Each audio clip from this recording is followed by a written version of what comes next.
Alors l'asthme a commencé, on ne savait pas vraiment que c'était de l'asthme. J'avais des bronchites chroniques régulièrement qui se sont plus ou moins empirées. Donc là, mon médecin traitant m'a envoyé voir un pneumologue où, avec beaucoup d'examens, on s'est rendu compte que c'était de l'asthme qui prenait un peu plus d'importance au fur et à mesure que j'avais ces angines, ces bronchites toujours chroniques. C'est comme ça qu'on l'a découvert. L'asthme sévère, chez moi, en fait, ça s'est déclenché tard. Je suis asthmatique, en fait, depuis tout petit. Mais pendant une période, je n'avais plus du tout d'asthme. Je pouvais faire du sport à volonté, plus aucun symptôme.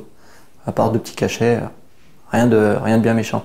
Et en fait, suite à une grosse contrariété, un choc même plutôt très émotionnel, les crises elles sont arrivées. Et là, c'est devenu incontrôlable et c'est là, en fait, où on passe à l'aspect un peu sévère.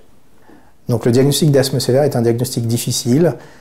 Ça demande de bien connaître son patient et donc de le suivre pendant plusieurs mois. Il faut bien prendre la réalité de son asthme.